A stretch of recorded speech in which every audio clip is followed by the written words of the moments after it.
प्रशिक्षणार्थी IAS पूजा खेडकर यांच्या अडचणीत आता वाढ होण्याची शक्यता आहे, कारण की थेट UPSC कडनं त्यांच्यावर आता कारवाई करण्यात आलेली आहे। UPSC कडनं गुन्हा जो आहे किंवा आपण म्हणू शकतो FIR जी आहे ती नोंदवण्यात आलेली आहे पूजा खेडकर यांच्या विरोधामध्ये, आणि तसंच त्यांना कारणे दाखवा नोटीस जी आहे, ज्याला शोकॉज नोटीस म्हटलं जातं, तीही बजावण्यात आलेली आहे। अर्थात त्याच्यामध्ये हाच प्रश्न विचारण्यात आलेला आहे की तुमचं पद हे का रिक्त करू नये किंवा म्हणजे तुम्हाला त्या पदापासून का हटवू नये, या संदर्भातले कारण जी आहेत ती त्यांच्याकडे विचारण्यात आलेली आहे। ज्या पद्धतीने मधल्या काळामध्ये स्वतः पूजा खेडकर यांनी केलेले अतिशय गैरव्यवहार जे आहेत ते समोर आलेले होते, त्याच्या पाठोपाठ आपल्याला अर्थातच कल्पना आहे की नुकतंच काल पूजा खेडकर यांच्या आई मनोरमा खेडकर यांना अटक करण्यात आलेली आहे। त्या सध्या 2 दिवस आता कोठडीमध्ये असणार आहेत। पाठोपाठ त्यांचे वडील दिलीप खेडकर यांनी सुद्धा अटकपूर्व जामिनासाठी कोर्टामध्ये अर्ज केलेला आहे। त्यामुळे संपूर्ण हे खेडकर कुटुंब जे आहे ते अडचणीत आलेलं असताना त्याच पूजा खेडकर यांचं काही दिवसांपूर्वीच प्रशिक्षण सुद्धा थांबवण्यात आलेलं होतं। त्यांना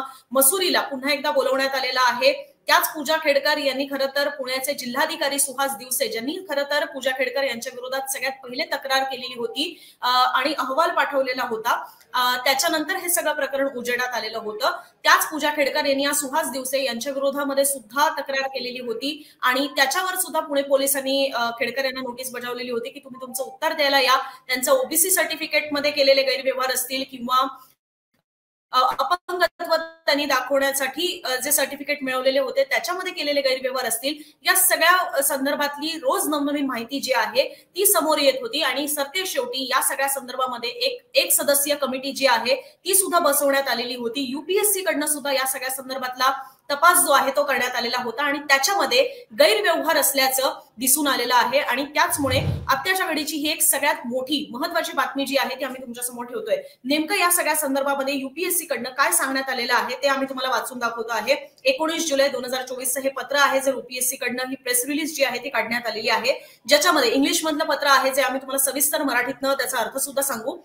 थोडं मोठं आहे पण आम्ही तुम्हाला ते सविस्तररित्या सांगू। या पत्रामध्ये UPSC कडनं सांगण्यात आलेलं आहे, The Union Public Service Commission, म्हणजेच UPSC, has conducted a detailed and thorough investigation in the matter of Pooja Manorama Dilip Khedkar, a provisionally recommended candidate of the Civil Services Examination 2022. म्हणजे यांनी 2022 ला ही परीक्षा दिलेली होती आणि त्याच्यानंतर आता UPSC ने या सगळ्या त्यांचे जी प्रकरणं समोर येतात त्याच्यानुसार एक डिटेल्ड तपास जो आहे तो केलेला होता।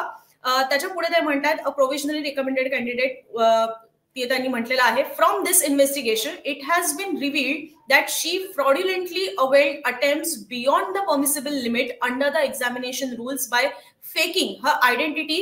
हा सुद्धा इथे महत्वाचा उल्लेख जो आहे तो करण्यात आलेला आहे। याचाच अर्थ UPSC ची परीक्षा देताना प्रत्येक कॅटेगरी वाईज, म्हणजे तुम्ही जनरल कॅटेगरीमध्ये आहात, तुम्ही OBC मध्ये आहात, तुम्ही SC ST मध्ये आहात, या प्रत्येक कॅटेगरी वाईज तुम्हाला किती परीक्षा देता येऊ शकतात याची एक मर्यादा घालून देण्यात आलेली आहे। त्याच्यामध्ये अटेम्प्टची सुद्धा मर्यादा आहे, म्हणजे तुम्ही किती परीक्षा देऊ शकता याचीही मर्यादा आहे, तसंच तुमची वयोमर्यादा सुद्धा याच्यामध्ये असते।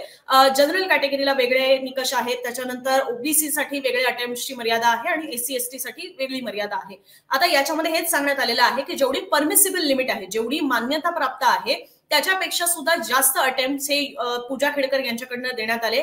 कशा पद्धतीने, तर बाय फेकिंग हर आयडेंटिटी, म्हणजे आपली बनावट ओळख तयार करून, by the way of changing her name, म्हणजे नाव बदलणं असेल, her father's and mother's name, वडील आणि आईचं नाव बदलणं असेल, हा photograph, signature and her email ID, mobile number and addresses, म्हणजे ह्या सगळ्या पद्धतीने स्वतःचं नाव, आई वडिलांचं नाव, मोबाईल नंबर असेल, ऍड्रेस असेल, पत्ता असेल, फोटोज असतील किंवा सह्या असतील, मोबाईल नंबर असेल, ईमेल ID असेल, या सगळ्या पद्धतीने किंवा या सगळ्यामध्ये बदल करून एक फेक आयडेंटिटी, बनावट आपली ओळख तयार केली आणि त्या माध्यमातून UPSC चे अटेम्प्ट्स जेवढे अलाउड आहेत त्याच्यापेक्षा जास्त, याचा अर्थ पूजा खेडकर आहेत OBC साठी ठेवण्यात आलेल्या मर्यादा जेवढ्या आहेत त्याच्यापेक्षा जास्त अटेम्प्ट्स या त्यांनी अशा पद्धतीने फेक आयडेंटिटी बनवून दिलेल्या आहेत, असा याच्यामध्ये उल्लेख आहे। The UPSC has therefore initiated a series of action against her, including criminal prosecution by filing a first information report with the police authorities and has issued a show cause notice for cancellation of her candidature of the Civil Services Examination 2022. हा इथे महत्वाचा उल्लेख आहे। या सगळ्या गोष्टी दिसून आलेल्या आहेत UPSC ला त्यांनी केलेल्या प्राथमिक तपासामध्ये, आणि म्हणून त्यांनी या सगळ्या संदर्भामध्ये FIR केलेला आहे आणि तसंच कारणे दाखवा नोटीस जी आहे ती सुद्धा याच्यामध्ये बजावण्यात आलेली आहे, असं UPSC कडनं सांगण्यात आलेलं आहे। It is categorically stated that in fulfilling its constitutional obligations, the UPSC stringently adheres to its constitutional mandate and conducts all its processes, including all examinations, with the highest possible order of due diligence without any compromises. The UPSC has ensured the sanctity and integrity of all its examination processes with the utmost fairness and strict observance of rules. हे म्हणजे UPSC कशा पद्धतीने exam conduct करतं, त्याची पद्धत काय असते, या सगळ्या गोष्टी सांगण्यात आलेल्या आहेत. सगळ्या कशा गोष्टी या संविधानातले नियम जे आहेत किंवा जे परीक्षांचे सगळे नियम आहेत त्याला अधीन राहून या सगळ्या गोष्टी कशा पद्धतीने केल्या जातात, किती स्ट्रिक्टली असतात, हे त्याच्यामध्ये सांगण्यात आलेलं आहे. The UPSC has deservedly earned the trust and credibility of a very high order from the public, especially the candidates. म्हणजे आमची विश्वासार्हता आहे हे सांगण्याचा प्रयत्न इथे करण्यात आलेला आहे. म्हणूनच the commission is unequivocally committed to ensure that such high order of trust and credibility remains intact and uncompromised. म्हणजेच आमच्यावरची जी विश्वासार्हता आहे त्याला धक्का लागू नये, ती ढासळू नये, याच्यासाठी अशा पद्धतीचे ही क्रेडिबिलिटी जी जपवण्याची गरज आहे त्याच्यासाठी या सगळ्या गोष्टी केल्या जातील. त्याच्यासोबत कुठलीही तडजोड केली जाणार नाही, हे सुद्धा याच्यातनं UPSCने आता सांगितलेलं आहे. या सगळ्याचा सारांश बघायचा झाला तर तो अर्थात हाच आहे की पूजा खेडकर यांच्या अडचणीमध्ये आता वाढ होऊ शकते. त्यांच्यावर आता UPSC कडनं सुद्धा हा FIR जो आहे तो नोंदवण्यात आलेला आहे. आता हे प्रकरण पुढे कसं जातं हे सुद्धा बघणं गरजेचं आहे.